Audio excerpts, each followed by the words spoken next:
This time I'm calling. Okay, we're calling the meeting to order. Before we begin, be sure to silence your other communication devices such as your cell phone and desk phone, if anybody has a desk phone anymore.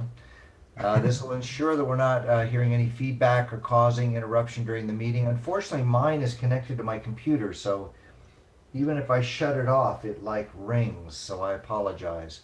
During the meeting, all participants except the presenter and myself will be placed on mute. You know what, Ben? I'm going to give you a double header. Can you lead us in the Pledge of Allegiance? I'd be happy to. Everyone, please rise, face the flag or face your computer monitor, and repeat after me. I pledge allegiance to the flag of the United States of America and to the republic for which it stands, one nation, under God, indivisible, with liberty and justice for all. Thank you, sir. Thank you. As you notice, there's going to be a little bit of a difference following public comments. We're going to move right to closed session. Just to let you guys get a heads up right now, Janice, if you could lead us in roll call. Janice, by the way, is the one in the invisible seat sitting in the chair there at the top. New technology. When I call your jurisdiction, if you would please be so kind as to state your name, City of Banning, David Happy, present. Beaumont, Mike Laura, present. Calamasa, City of Calamasa, Wendy Hewitt, here. Canyon Lake,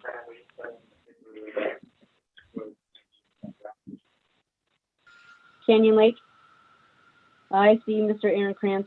Corona, Jackie Casillas, present. Eastville, Eastville, Christian Dinko, present. Hemet,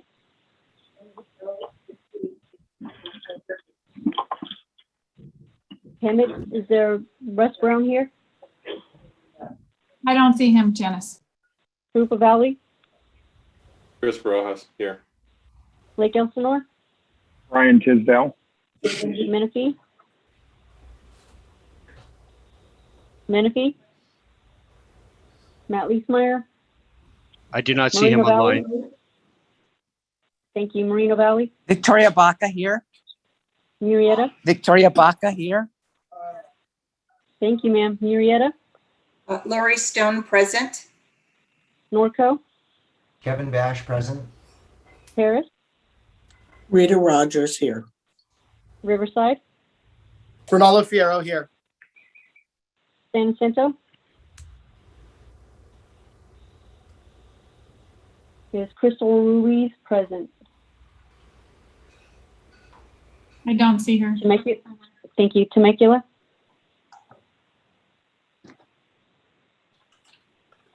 Wildemar, And Benoit here.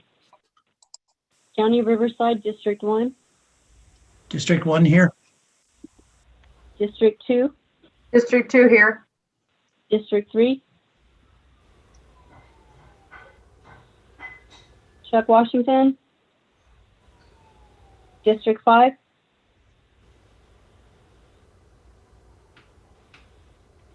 Jeff Hewitt, I thought I saw him.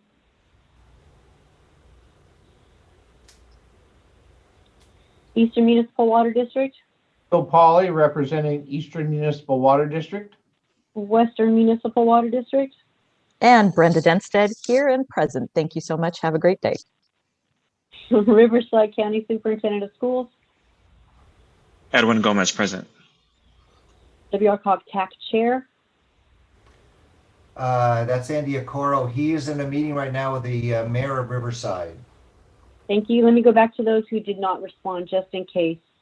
City of Hemet, Menifee,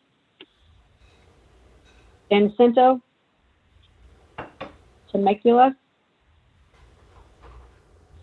County District 3, and District 5. All right, that concludes roll call, Mr. Chair, and we do have quorum. Great, thank you very much. Moving on to public comments. At this time, members of the public can address the committee regarding any items listed on this agenda. Members of the public will have an opportunity to speak on agendized items at the time the item is called for discussion. No action may be taken on items not listed on the agenda unless authorized by law. Whenever possible, lengthy testimony should be presented to the committee in writing and only pertinent points presented orally. For guest speakers or public comments, please adhere to the speaker time limit of 3 minutes. Please treat others with courtesy and civility and respect the public meeting process. Janice, are there any public comments? I have no requests. Susie, do you have any? We do not have any requests at this time. Is there anybody on the line that would like to speak?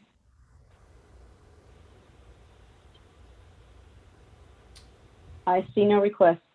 Hearing none, we will now close public comments and jump to item 12, which is closed session, conference with legal counsel, existing litigation, conference with legal counsel, existing litigation. 2 items.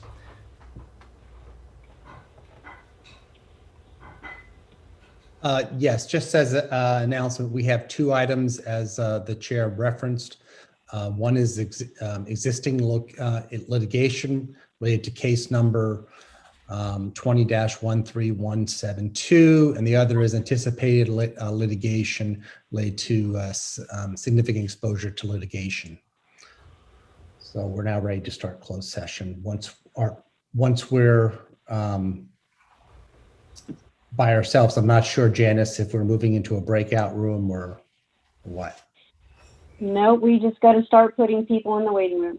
Okay, we're ready for that. Okay, Mr. DeBond, do you have anything from closed session to discuss or to announce? There's no reportable action. If you could give it a second, people are still populating back into the meeting. Okay. Oh, we're faster. Okay, it looks like they're in. Okay. There are no reportable actions from the closed session. All right, thank you. All right, moving on to consent calendar number 5. Housekeeping. All items listed under the consent calendar are considered to be routine and may be enacted by one motion. Prior to the motion to consider any action by the committee, any public comments on any of the consent items will be heard. Do any members of the public have any questions or comments, Janice? I have no requests and I see no hands raised. So I've opened the public comments, now close them. Does anybody wish to pull any consent item for discussion? Lake Elsinore moves approval. Do I hear a second? Western seconds. May we have a roll call, please, Janice? City of Banning, Yes. thank you. Beaumont, Yes. Calamasa, Yes. Canyon Lake, Aye. Corona, Yes. Eastvale, Yes. Hemet, Rupa Valley, Yes. Lake Elsinore, Yes. Menifee, Moreno Valley, Yes. Murrieta, Yes. Norco, Yes. Harris, Yes. Riverside, Yes. San Jacinto, Yes. Temecula, Aye. Wildemar, Aye. County District 1, Yes. District 2, Aye. District 3,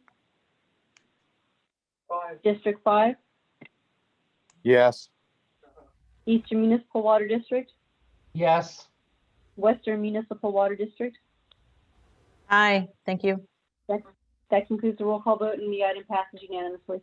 Great, thank you very much, Janice. Moving on to reports and discussions. 6A, Aaron Sassy from Cal Cities. Hi, Aaron. Hi, thank you for having me today. It's nice to see all of you. You too. All right, so sorry, I have a lot of bills that I want to update you on, but I'll try to be quick since I know that you already just sat through a long closed session. Most of them are bad. So AB 1181 would require that cities and counties, including charter cities and counties, it would prohibit you from imposing or collecting license fees from restaurants from January 1st, 2020 through December 31st, 2021. And if your city has collected any fees, you would be required to reimburse or refund the restaurant for those fees. One bill that actually I think is very positive, so feel good, SB 344 would require HCD to develop and administer a program to award grants to homeless shelters to help take care of pets for those that are homeless. So a grant program for shelters to help with the cost of pets. Another bill, this one we have high hopes for, but it's definitely having some political troubles. SB 619 is a Laird bill. We've been trying to get an extension for your 1383 organic waste requirements. Basically, you'll have to start implementing the program come next year, and we've been trying to get a delay, and it's been quite a challenge. This legislation would help with the delay, but there's been some pieces in it that look like they're being amended, so we just don't really know what's going to happen. We're really hoping that it just becomes the 1-year delay. We do have a sample support letter in concept. We can't really take an official position because there was a tipping fee component to it, and that would have to go through our policy committee. But if you want to support it in concept, we do have a letter, and I would definitely recommend that because we don't want the bill to die, because this is really our only chance of getting a delay. A couple other bills that I wanted to mention. There's 2 bills, SB 6 and AB 115, that have to do with your zoning ordinances. Basically, you would be required to allow for affordable housing in your retail and commercial spaces. We have an opposed unless amended position on both of those. Oh, sorry, I see a question. The license fee bill was AB 1181. And then the ones I just talked to are SB 6 and AB 115. SB 9, I know I've talked about a lot, so I won't rehash that one, but we're still opposed unless amended. It doesn't look like we're getting our amendments, so I don't know if they'll reconsider just flipping to oppose, but that's a possibility. There is another one, AB 1401, would prohibit a local government from imposing a minimum parking requirement or enforcing a minimum parking requirement on residential, commercial, or other development if the development is located within 1/2 mile walking distance of public transit. So some of you might want to watch that one. Kind of a slippery slope too, because it definitely is similar to some of the bills we've opposed in the past. AB 816, we do not have a position on this yet, but I did want to flag it for you. It would require that a local agency, so US cities or the county, would have to submit a plan to HCD, basically saying how you're going to meet homelessness benchmarks of up to 90% by 2029. So you would be responsible for coming up with a plan within your jurisdiction, and you'd have to say how you're going to meet that plan. And if you don't meet it, the inspector general could bring action against you. So definitely one that could be very challenging for cities. AB 1372 is the right to temporary shelter. So this would require every city or county to provide a person who is homeless with temporary shelter, mental health treatment, resources for job placement, and job training until the person obtains permanent housing if they can show that they were not able to get a temporary placement in a shelter if they show up for 3 consecutive days. So if somebody that's homeless comes to the shelter for 3 days, consecutive days, and you cannot place them, you would be required to provide all of those resources to them. And I'm flagging that for you because as cities, you don't always have the ability to provide those resources. So that one's AB 1372. A couple more that I just wanted to this one, AB 377, especially since we've got some of our water partners, it would require that all surface waters be drinkable, fishable, and swimmable by 2050. So we're opposed to that one. And then lastly, the another one I wanted to bring up is that we're also opposed to is AB 339. This would require that all meetings to allow attendance with a call-in option or an internet-based service with the translation of agendas and documents explaining how to access the meeting in languages spoken by 5% of your jurisdiction's population. And you would have to provide a sufficient number of translators during the meeting. So I know that a lot of you don't really have the resources to provide that. So AB 339 is that one.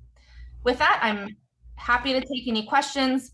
we do have a lot of bills that we're taking action on right now. Basically, more than 2,500 bills have been introduced this year, even though they were supposed to limit how many they were allowed to introduce. And we're monitoring about 70% of those. So we have a lot on our radar. I know we have policy committees coming up starting later this week and next week as well, too. So we'll Does probably anybody have have more. any questions for Aaron? Well, once again, well done, Aaron. Thank you so much. Very informative. I'll go home and I'm going to take an aspirin. So, Thank you for having me. all right. Moving on, let's move on to 6B, Regional Housing Trust Initiative Activities Update. Ivana Medina. Thank you, Mr. Chair, and good afternoon, members of the committee. Ivana Medina, WRCOG staff, and today I will be giving you an update on the Regional Housing Trust Initiative.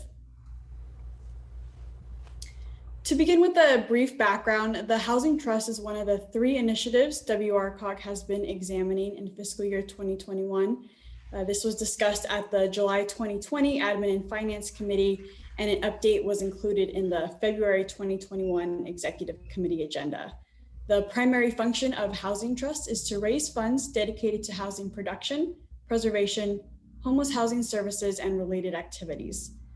They are funded by a variety of sources, including state and federal grants, bonds, private donations, and contributions made by local jurisdictions.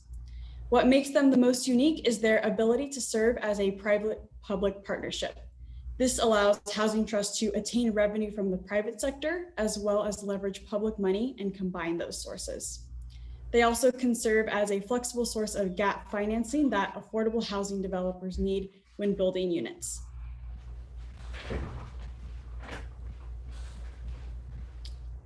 Why a housing trust? As you know, one of the main funding streams for affordable housing was redevelopment funds, which accounted for anywhere from 30 to 60% of unit costs. And the loss of these funds has created a funding void that has not been filled. There is also competition for tax credits and subsidies that make the funding that is available even more scarce. Combine that with a high cost of building, you get housing supply that has not kept pace with population growth in the region. Because of all these factors, we have seen housing trusts pop up in regions as a way to address the funding gap and create a permanent funding stream for affordable housing. This map shows the Southern California locations of housing trusts. There are approximately 50 housing trusts statewide, with the most recent one created by the San Gabriel Valley COG. A housing trust analyzed the particular need of a region and cater to that existing need. So each housing trust is unique in scope and in programming.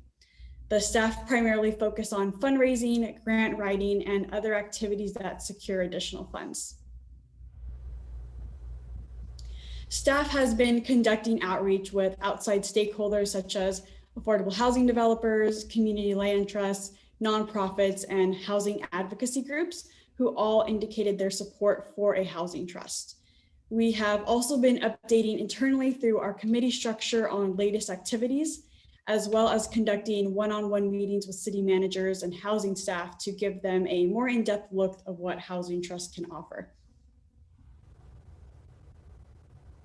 This slide shows a timeline of our efforts. WRCOG started researching the feasibility of implementing a housing trust last summer through the fall.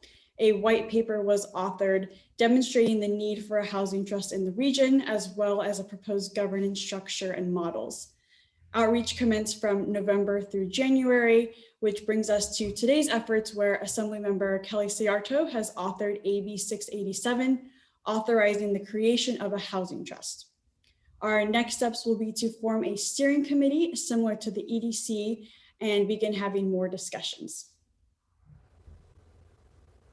What does Assembly Bill 687 do? It authorizes the creation of a housing trust, which is a joint powers agreement.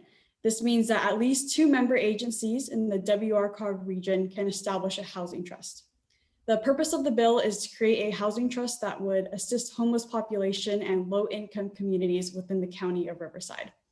The bill allows for the creation of a housing trust. However, it does not require the establishment of one, nor does it designate a specific entity that would administer it.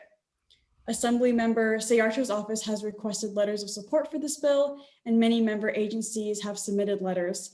On March 24th, AB 687 was passed unanimously in the local government committee, and SCAG has recommended a support position on the bill as well. And the bill will next be heard on the assembly floor, and additional letters of support will be needed.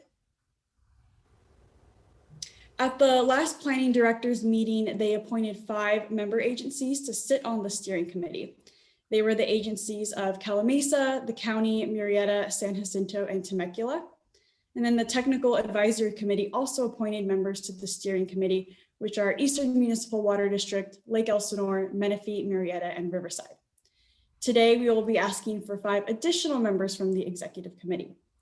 And the purpose of the steering committee will be to discuss housing and homelessness programs in existence in the region and to determine if a housing trust should be formed and what goals and key functions of the housing trust would be. This committee will meet 3 to 4 times starting in May through the summer.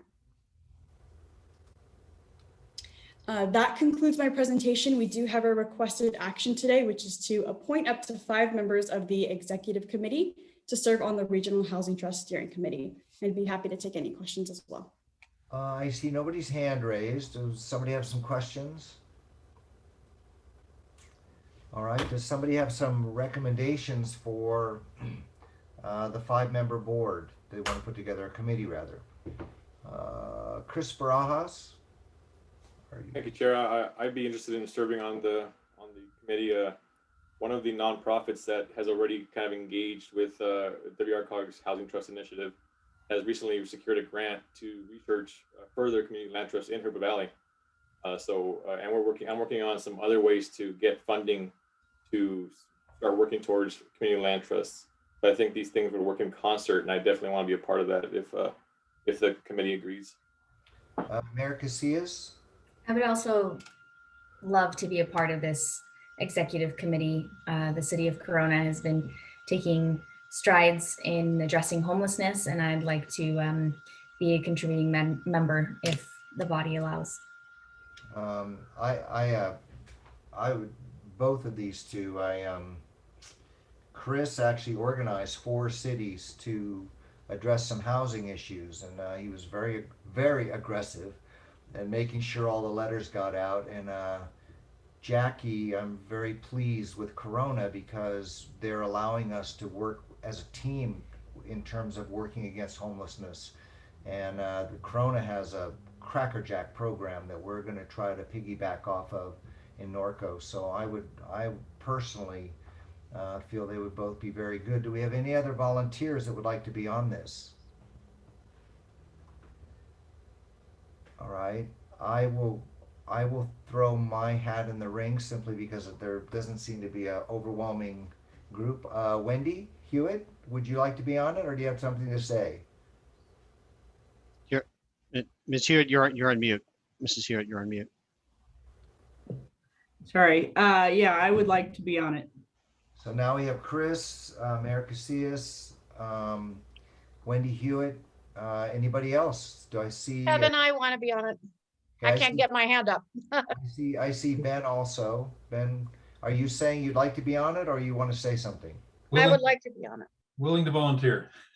All right, so right now. Councilmember Fierro would also like to volunteer. Okay, now I have 6. So 7 if I continue my, I'm sorry, I didn't know nobody could see me. Yeah. Chris, how many do you want on this? We just need to make sure we don't hit a quorum of either the admin committee, which I don't believe we have, or a quorum of the executive committee. Steve DeBond's kind of a stickler for that. So I don't believe that we have a quorum of either committee. So the members you've identified should be sufficient. All right, so that would be 7, or do you want to stay at the 6? No, I think 7 is certainly fine. Okay, so let me make sure I have Chris, Ben, Jackie, who else? When Councilmember Hewitt? Yeah, Janet, did you get all these? Ronaldo Fierro, City of Riverside, raised his hand as well, sir. Okay, great. Correct. Kevin, it's Marianne. Marianne, hi. Should any of these outstanding individuals be unable to fulfill their reign for the time being, I would be glad to sit as alternate. That sounds good. And she sings. So that's a good thing. Janice, do we have the list of people? So, Okay, Chris. I have a list. I have a list as well. So Vada, can you repeat that back, please? Yes. So Chris, Corona, I'll just read the jurisdictions. Ceruba Valley, Corona, Norco, and then I started taking names. Wendy, Crystal, Ben, Ronaldo, and Marianne as the alternate. Yes. Okay, so I think we need to vote on this. So do I hear a motion to approve those 7 names plus Marianne? Temecula moves. Second. Paris will second. Motion to approve Vernon Valley. What was that? I have a motion by Temecula and a second by Paris. Okay, can we take a vote, please? City of Banning, Yes. Beaumont, Yes. Calamasa, Yes. Canyon Lake. Mr. Aaron Kranz? You nod your head or shake it no. I'm trying to unmute. Yes. Thank you, sir. Corona, Yes. Eastville, Mr. Dinko, Hemet, Rupa Valley, Yes. Lake Elsinore, Yes. Menifee, Moreno Valley, Yes. Murrieta, Ms. Stone, Norco, Yes. Harris, Yes.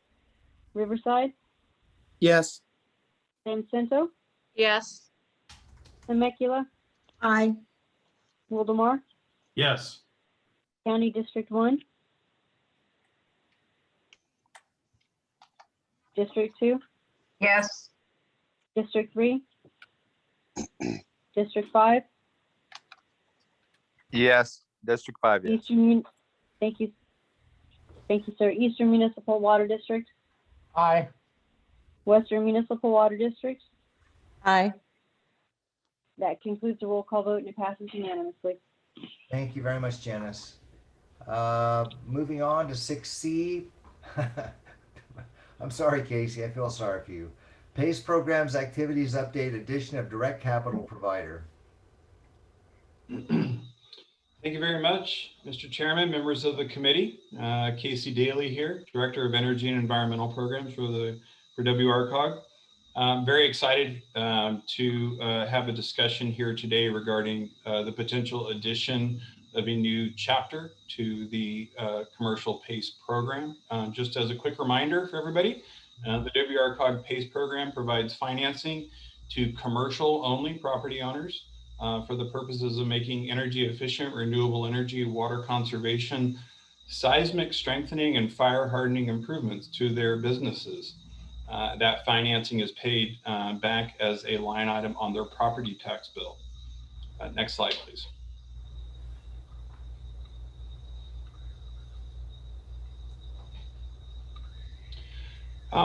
So over the last several months, WRCOG has been contacted by banks with a commercial lending apparatus about working directly with WRCOG on PACE deals. And there are some interesting opportunities here about working directly with banks, especially those that have, as I mentioned, a commercial lending apparatus. First and foremost, these banks are federally regulated, audited frequently by the federal government. One of the best practices for the WRCOG commercial PACE program is lender consent. And so by partnering and working directly with banks, we have a built-in lender consent. Furthermore, the benefit of working directly with these banks also includes the fact that they're very financially stable. A commercial PACE component would be only a small fraction of their overall portfolio. We also see and think that there could be potential savings to property owners by way of lower interest rates. And then finally, it provides WRCOG with a new channel to close CPACE projects. So one of the new processes that WRCOG is undertaking as it relates to either the development of a new program or the expansion of an existing program is to undertake a risk analysis. This concept was introduced by Chris Gray last month at Admin and Finance. And so we're taking that process and that approach to this expansion of the commercial PACE program. And so wanted to spend this slide here to talk through a little bit of the potential risks that have been identified about creating this new channel and chapter in our program report.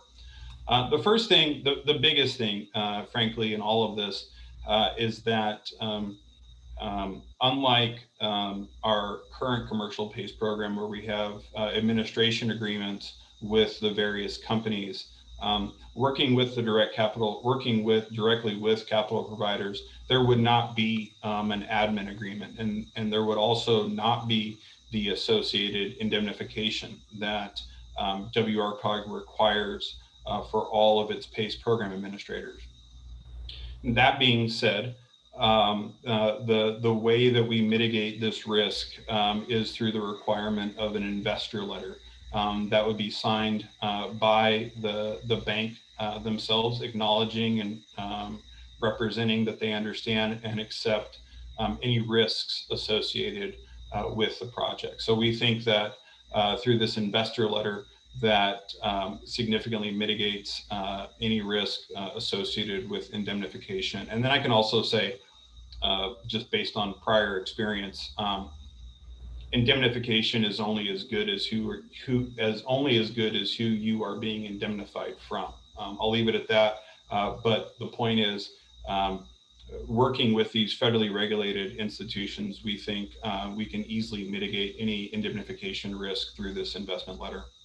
As it relates to failed or fraudulent projects, there is no additional risk that presents itself other than or any additional risk above and beyond any risk that is associated with our existing processes.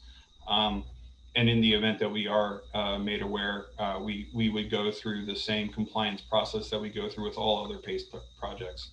And then finally, we will reassess, and one of the concepts or ideas that we have, I'm very open to suggestion here, but we would return to the executive committee after a year to provide a report out on how things are going. And I would also say that this does create the opportunity within a year to potentially come back to the board with a program audit of our commercial PACE program, if that was a desire of the board. Next slide, please. Thank you. So just digging into a little bit of the program specifics here.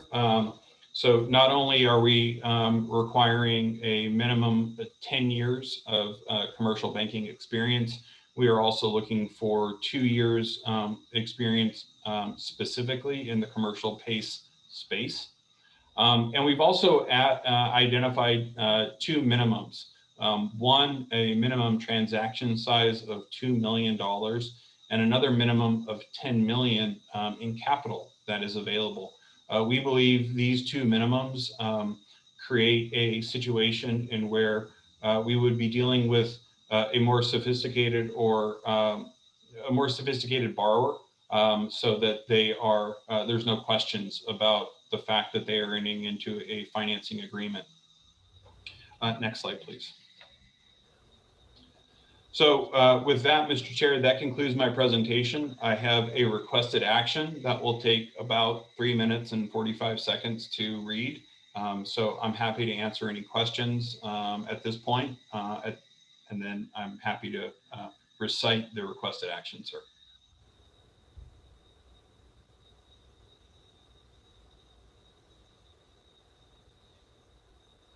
Do we have any questions at all, folks? Mike. Yes, good afternoon. Thank you. Casey, a question. Have we done an audit on last year's projects under this PACE program? Thank you very much for the question, sir. The short answer is no. The only operational analysis, as it's called, that WRCOG has conducted on its PACE program was related to Renovate America. We did that back in 2017, 2018. So there has not been a comprehensive operational analysis or program level audit done of our commercial program. I would be very happy if directed to come back and undertake that analysis. I would note just, anecdotally, that when that operational analysis was done for our residential PACE program, the auditing firm tested approximately 5,000 different assessments to verify their compliance with the program report. As you may know, sir, we, WRCOG, have closed approximately 7 projects this fiscal year. So I say that acknowledging that the ability for us to conduct a thorough operational analysis of those 7 projects, along with other projects that have been done in the past, could be done relatively straightforward. And if directed, I would be very happy to incorporate that into the resolution and then come back in 1 year with a full-on update, sir. Supervisor Jeffries? I appreciate I'm that. sorry, Mike. I apologize. That's okay. Casey, I appreciate that that offer, and I know the sophistication level between residential and commercial is going to be different.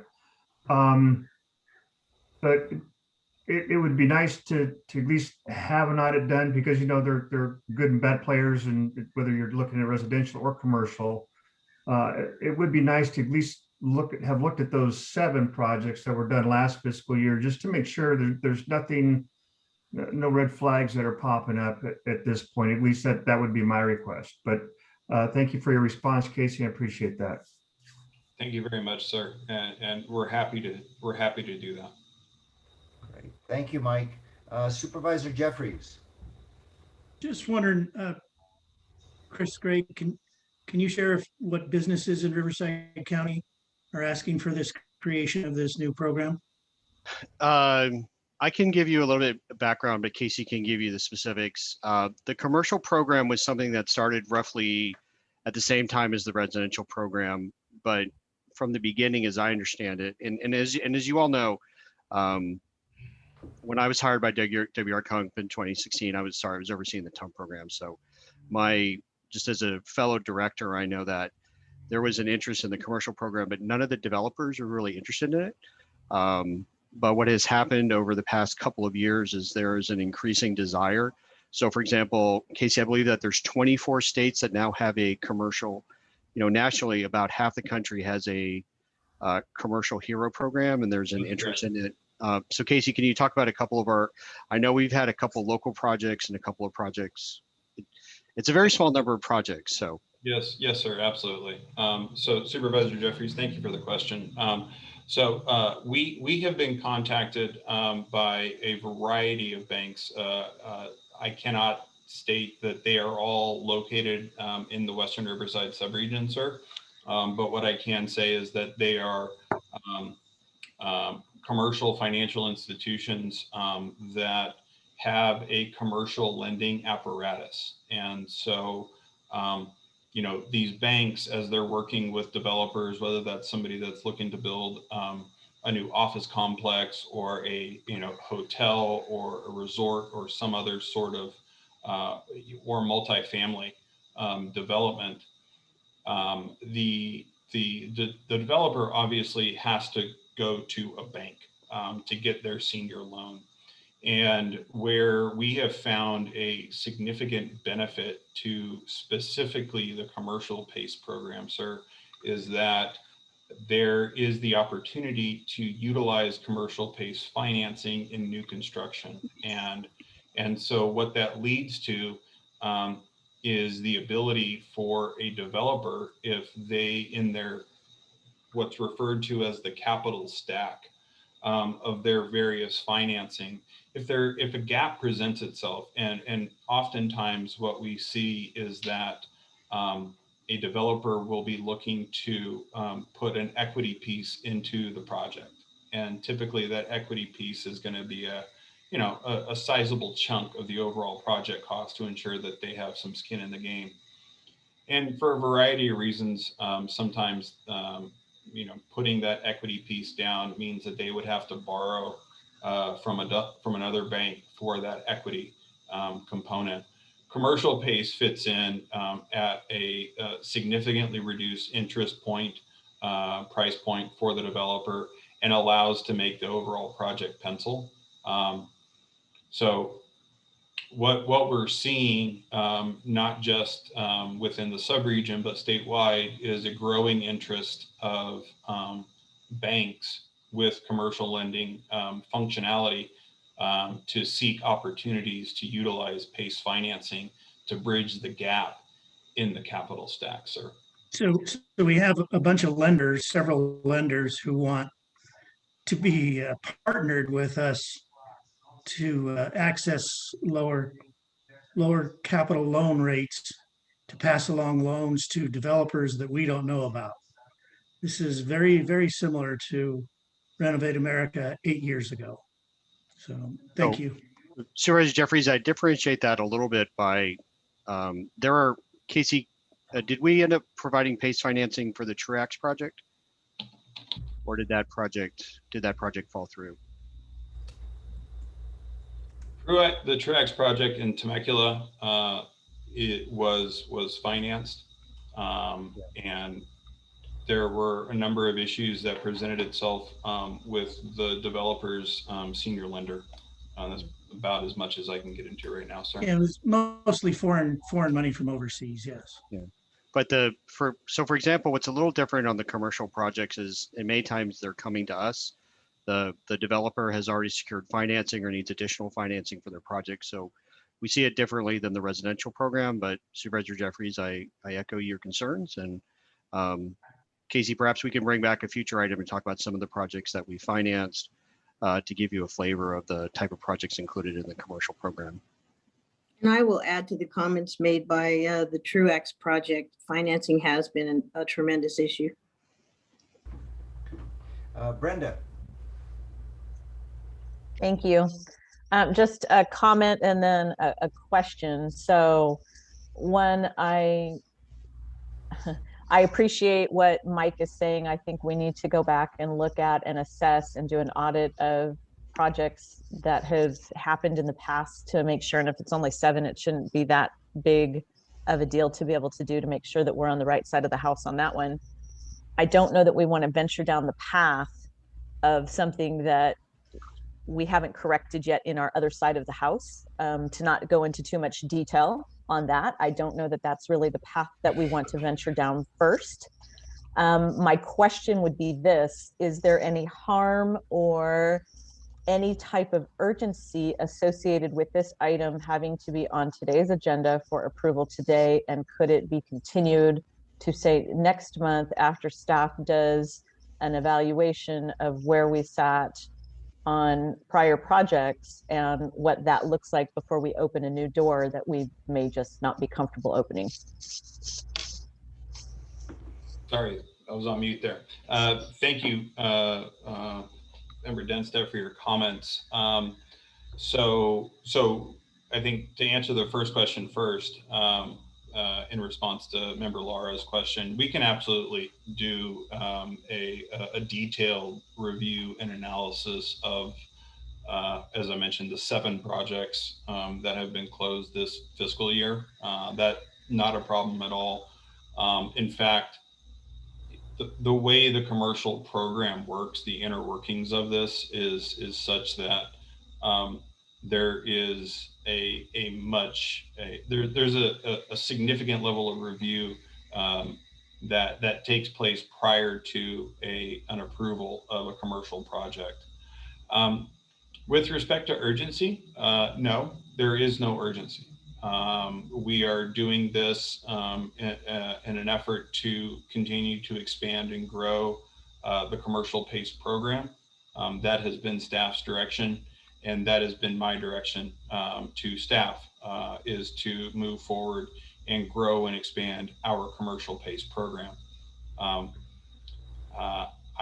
If there is a desire from the board to table this item, we're happy to do that. I would just note that this item has gone through, in February, our PACE ad hoc committee met in depth to discuss and review and have robust conversation on this specific item. Last month, the admin and finance committee met and heard this item as well, and had good discussion on it. And so we are here at the executive committee after going through the proper process. That said, there is no urgency. We can table this. It doesn't have to go forward. As I've pointed out in my comments, and our commitment here is that should this be adopted and should we move forward with this, we would come back to the executive committee next April with an update on the number of projects that have been funded through the Direct Capital Provider chapter, with a detailed analysis of each of those projects. So we are committing to do that. That said, this is simply staff recommendation. You all are our policymakers. I take direction from you. If there is a consensus to put this on the table and put it to the side, we can absolutely do that as well. Thank you, Casey. Yeah. I just wanted to ask that question because I think that there are a couple of other points, and I think we are stepping a little cautiously this time before we enter to a new path and steer a course. And I think there is prudence to be done and said here with just a little bit more vetting that we've done. And I think that Mike was on point in asking for an audit. And I think if staff is able to do that, then we bring this back down the road. And I'll go ahead and put the motion out there to continue this item until after an audit has been conducted and some more information has been gathered on the past projects as discussed. Second. Oh, Director Dent said, I also wanted to suggest perhaps the motion could include an overview of the commercial PACE program, describing how the process works. I'm not sure if we have given you all an overview of the program as well. I think it would be helpful to as part of the is not just an audit, but just a my experience has been the commercial PACE program operates very differently from the residential And program. I don't think I have a problem with that, and I can amend my motion to that. And I heard a number of seconds, so I think I will have a number of people that will jump on that as well, because I think more information is better at this point, folks, than less. So did I hear a second? I'll second. Who's that? Mike with Beaumont. Mike Laura. All right, we have a motion and a second. Janice, can we have a vote? Certainly.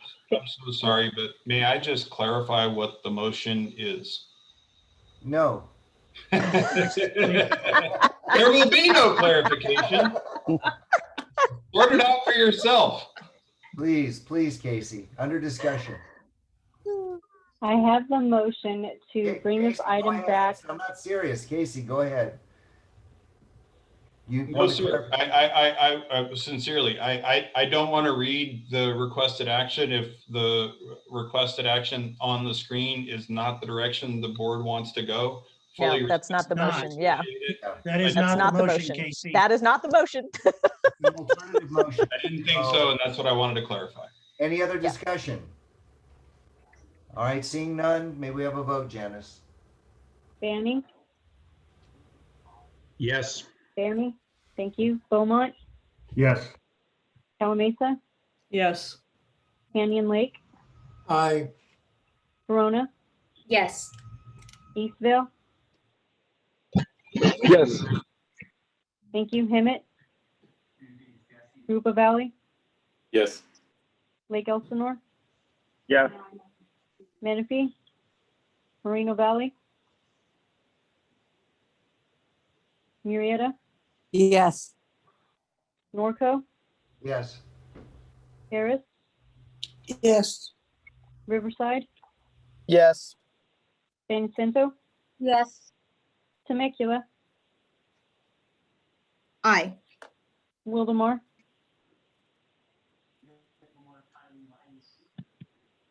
County District 1. District 1, yes. Thank you. District 2. District 3. District 5. Yes. Eastern Municipal Water District. Yes. Western Municipal Water District. Yes, thank you, ma'am. That concludes roll call and it passes unanimously. My apologies. Wildemar, yes, or aye. Thank you.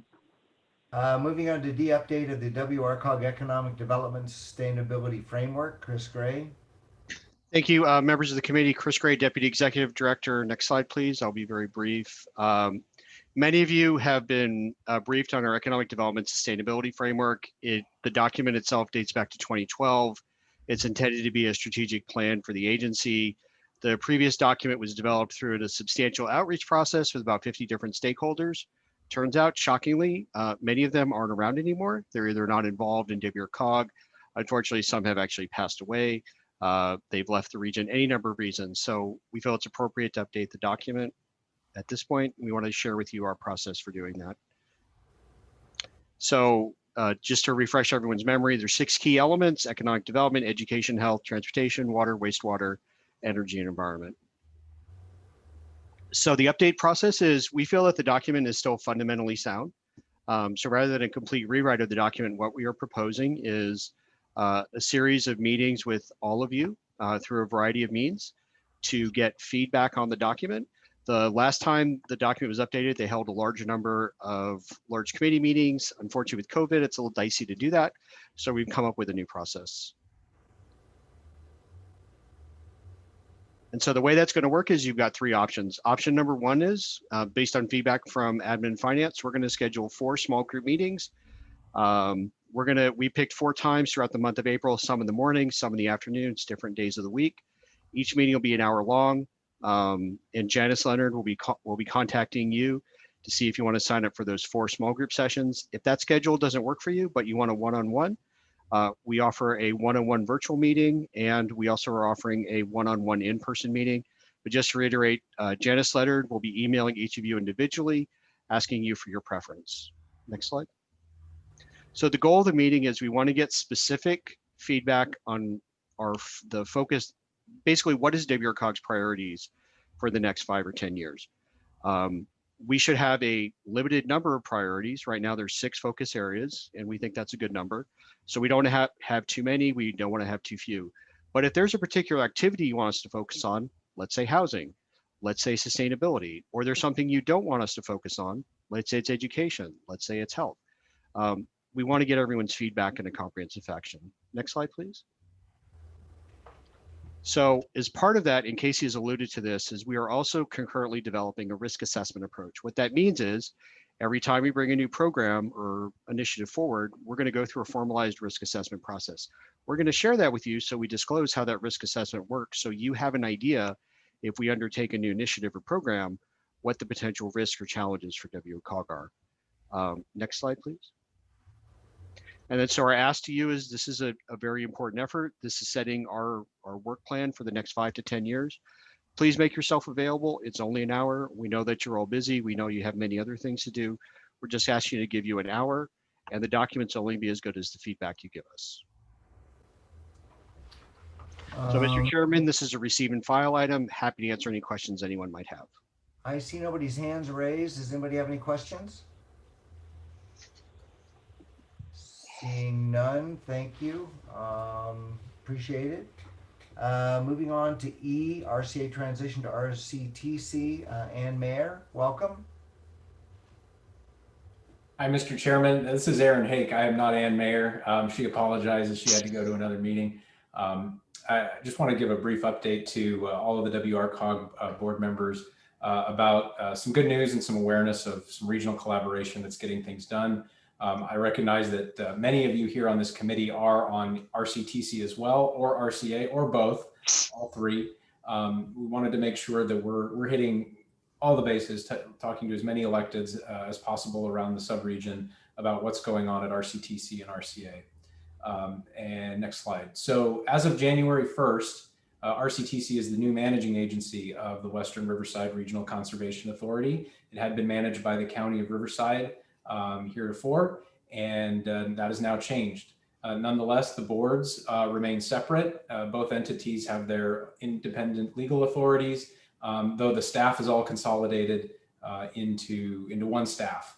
That was done for a number of reasons I'll get into in a minute. I just want to start by saying that RCTC has always been fully vested in the success of the MSHCP here in Western Riverside County. It is the largest investor in the plan to date at $153 million of Measure A transportation sales tax fundings. There's also some other tie-ins to transportation funding as well. Next slide, please. For those who may not be as familiar with the MSHCP and everything that it does, it connects everything. Many of the things you've talked about here today and often at your board meetings, the economy, housing, environment, and transportation.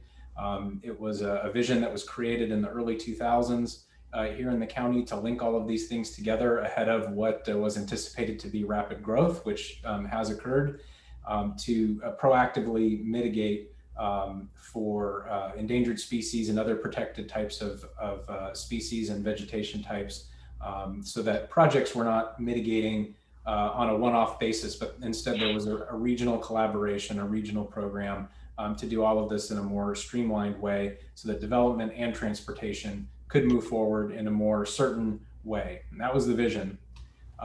It's also a condition of receiving Measure A. Each of your cities and the county, in order to receive their Measure A transportation funding, must participate in the MSHCP and be a member in good standing. So that's a very important linkage. Next slide, please.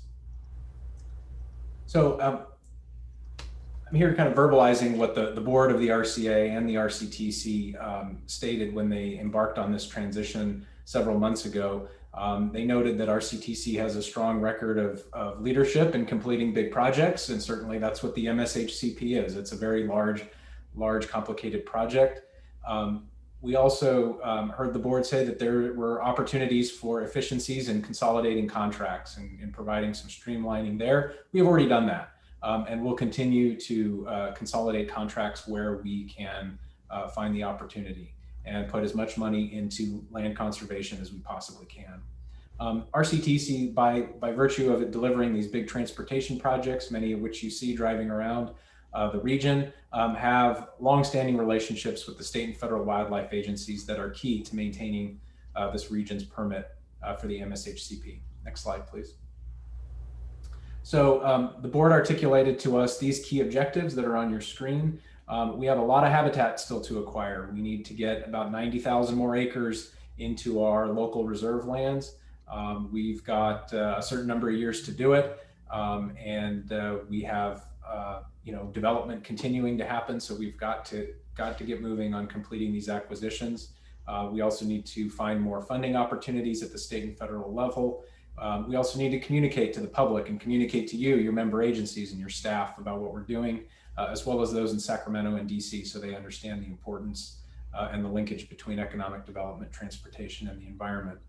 And then finally, ensure long-term financial sustainability for the RCA and for the MSHCP so that it can meet all of the objectives that all of the member jurisdictions and RCTC and RCA have signed up for. Next slide. So what are we focusing on right now? So what you will be seeing, if you haven't already, at your city council or at the board of supervisors, is implementation of an updated mitigation fee. As WRCOG board members, you're familiar with Nexus studies. The RCA completed a Nexus study in December. The board approved it, and it is now going into effect as of July 1st. Each city and the board of supervisors needs to adopt the updated fee, which hasn't been updated since it was initially instituted in 2004. So please be on the lookout for that. If you have any questions or your staff have questions, RCA staff are available to help in any way we can to get these ordinances through your city council. We're listening and improving communication. That's why we're here today. And I'm grateful to Chris Gray, Rick, and the chair for allowing us to have this time to communicate with you. We're looking at improvements. We're doing a lot of digging into how things have been done, ways we can do things better and complete the mission. Also upcoming this year, as we do every year, our audits of each of your agencies to make sure that everyone is in compliance with the plan so you can get your Measure A money, which we know is very important to you. And every year we also have to gather permit data from your planning counters about the development that's gone on so that we can report that to the wildlife agencies. So that's what we're working on right now. Next slide. Here's Anne's contact information. I know most of you know how to find her. My contact information as well. I'm available if you can't reach Anne. We're here to help. We want to get things moving. We're moving quickly, and we want to be as assertive as we can to get this done. So that's my report. I appreciate your time, and again, thank you to all of you who serve on either board for your leadership in facilitating the transition, which has gone well so far. Thank you. Do we have any questions for Aaron? All right, seeing none. Thank you, Aaron. Thank you. For the record, Aaron is a Norco resident, Norco High School graduate. I'm very proud of that. So good to see you again. I think I just saw you in the last meeting, right? I'm around. Yeah. All right, Brenda. So, Chairman, in the interest of time, because we've had such a long day and a long closed session, and I actually have to cut out to another meeting in a minute, why don't we go ahead and just continue this on to the next WRCOG Executive Committee meeting whenever you guys have time to do this next time. All right, sounds good. Thank you so much. We will, Chris, is that all right with you? Yes, of course. Thank you so much. Appreciate it, guys. And I'm have a great rest of your night because I'm going to go ahead and log off. So, okay. Bye, Bryn. Thanks, Janice. Thank you. Bye. Moving to item G, activities update from RCOE, Superintendent of Schools, Dr. Edwin Gomez. Thank you, Mr. Chairman, and good afternoon, committee members. The most significant news in education right now is the reopening of our 15 school districts to in-person instruction across the county. I think we're getting to a place where we're seeing the end of the tunnel, and hopefully as the positivity cases continue to decrease, we will see more in-person student engagement. Right now, districts are mostly open at the elementary level with cohort groups of students coming to campus for in-person learning. Some districts are offering a hybrid form of instruction with both in-person and distance learning models. In addition, some districts are exclusively continuing with only distance learning for their students and families as they want to continue their educational practices in a more sheltered environment. We do expect the remaining 7 districts to offer some form of in-person instruction in the upcoming weeks after the completion of spring break. So we are very excited about that, and we have made it very clear to the public that we believe kids learn best when they are in school with their teachers and peers in person. In regards to high school sports, because of the county's decreasing case rate and as we are meeting state and local guidelines, schools are now allowed to resume playing outdoor contact sports like football, competitive cheer, cross country, girls volleyball, and water polo. So it's wonderful to see our student athletes getting back into their rhythm and getting back into their sports activities. Our own Riverside County Office of Education had additional staff come back to directly service students on April 1st. This would be our Early Learning Services and Student Programs Division. Each month, we will continue to bring back additional divisions as long as health and data continues to support a safe return to the office. And we expect to have our entire organization back on June 1st. My next announcement is in regards to RCOE's State of Education. Our State of Education will take place on April 14th from 12 to 12:45. And like many of you who had similar programs, our event will be virtual. The State of Education will highlight district awards and accomplishments from across the county. We will also share information on our 4 initiatives: anti-racism, financial literacy, literacy by 5th grade, and mental health. And we are going to integrate student voice and perspectives through interviews and performances. The State of Education link can be found on our RCOE website, www.rcoe.us. The event is open to the public and free of charge, and we hope that you will join us for this special event. My last announcement is that we did receive an official approval from the U.S. Department of Education in regards to a waiver for statewide assessments. The waiver allows for more flexibility this spring when it comes to standardized testing to alleviate some of the demands that assessments place on students and staff.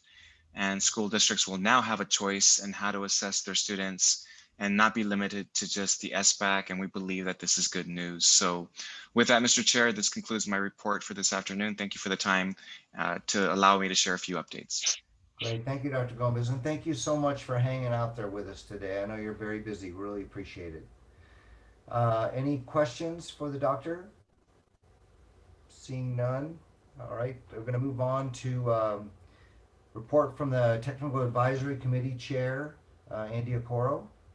Good afternoon, executive members. The TAC, we had our meeting on March 18 this past month. The first order of business in regards to what we did, we elected the vice chair for the remainder of the fiscal year. And the vice chair elect is Jeff Van Wagenen, who is our new chief executive officer for the County of Riverside. So beginning July this year, Jeff will be the TAC chair. And we received the same information, many of the information we received throughout today regarding the Regional Housing Trust, the efforts that are ongoing with that. We received information regarding the what appears to be a very successful transition from to RCTC, that is RCA being transitioned over to RCTC. Looks like that is going very well, and the TAC was very supportive of that, given the emphasis that they are placing on communications and reaching out to all the member agencies on a frequent basis. The other thing that we did, we received information from LAFCO, Local Agency Formation Commission, regarding the municipal services review that they are doing of each agency and city in Riverside. The purpose of this study is to basically review to make sure that all cities in Riverside are adequately prepared and adequately equipped to provide the services that they currently provide. Part of that review also involves looking at the sphere of influence for each one of the cities in the county. And finally, one of the things that WRCOG staff also provided us information regarding some of the energy resiliency plan. Specifically, they are looking to find ways to identify and implement future energy projects that will mitigate the impact of electricity outages in other power issues in their member agency jurisdiction, especially those disadvantaged communities, as well as agencies that are participating in the Western Community Energy, So with that, that completes my report, and I'll be happy to take any questions you might have. Does anyone have questions for Andy? Seeing none, thank you very much, Andy. And sorry, I know you're really busy, and thank you very much for hanging in there with us. We appreciate it. Thank you. Moving on to report from committee representatives. Brian will give his next time. Ben, anything? Just that the continuance of the rule for the warehouses is continuing and will be coming up next month. And then also that the chair for the last 17, or actually closer to 25 years, Chairman Burke has stepped down and the new chair was elected. I'm proud to be serving as the chair now for the Air Quality Management District. And we'll do that for at least until November, when there'll be another election for a full term. Hopefully I'll be able to do that at that point as well. And former Senator Delgado is now the vice chair for AQMD. All right, congratulations, Ben. Crystal, anything? Crystal Ruiz? Ted Hoffman? Yeah, I'm still here. Thanks. Just Brent Kirk from the Integrated Regional Water Management Grant competition process is starting. And I would suggest that for all members, get a hold of your water agencies, especially the small ones that may not be affiliated with WRCOG, and contact Ian Archimore regarding he's the senior watershed manager for OWA steering committee. And the grants are going to be start to receive them soon. And these are grants that are used not only for the Santa Ana River watershed, but also for water reclamation and other projects. And these are grants are intended to help out smaller agencies. So if you have any and you're in the watershed, please contact SAPWA to get your information. And that's it. Thank you, Councilman. Appreciate it. Moving to 9, report from the Deputy Executive Director, Chris Gray. Good afternoon, members of the committee. I promise I will be extremely brief. Next slide, please. First of all, because of COVID and the various regulations, we've decided for safety purposes to move our General Assembly to a virtual format. We are working with Kevin Bash to ensure that our acting is up to his standards. It's incredibly challenging, so everyone knows. But we are going to be focusing on a lot of success stories and a lot of the nonprofits and government agencies and private citizens that really have helped us get through this pandemic. So it's a little bit different than previous General Assemblies. We are looking to bring in a private sector business person. I can't say who that is, but we have made an offer to an entrepreneur to speak at our General Assembly. So I want to remind everyone our next Future Forward is on May 27th. If you missed the last one, I was the guest speaker. I talked about future trends in transportation. It was recorded on YouTube if anyone needs to see more of me. But the next Future Forward will be on May 27th. It'll be on about conservation. It'll be put on by Princess Hester, who's our moderator for a esteemed panel to talk about conservation and some of the great things happening in our region. Next slide, please. I just want to thank Crystal Ruiz, who has also left, but Lisa Sobek, the Mayor Pro Tem of Menifee. We did a Women's History event. It was an hour-long discussion. We brought in 3 elected officials to talk about some of the challenges and issues they have faced and how they've overcome them. And we plan on making this a recurring event. Next slide. And then finally, I want to let everyone know that we are, WRCOG is coming back to the office. If you may notice, I'm in the Deputy Director's office now. So I'm actually physically in the office. WRCOG staff is going to be returning to the office over the next couple of months, and then we'll be resuming in-person committee meetings. We're still working through some details. Our initial focus is primarily going to be on the smaller elected official meetings, and we're going to prioritize elected official meetings. So ANF, WCE, RCHCA. Our first set of meetings will be held in WRCOG's large conference room, and we'll be offering a virtual option for all in-person meetings. We have a little bit of due diligence to do at the County Administrative Center, checking on that. I had said I'm going to bring back a schedule in June. I think we can, I've been asked to move that up a little bit, so we'll be coming back next month to tell you when we'll resume in-person meetings. So I just want to acknowledge that I'm missing you all, and then that's it. That's my report. Thank you. Is there any questions for Chris? Seeing none, moving to 11, any general announcements?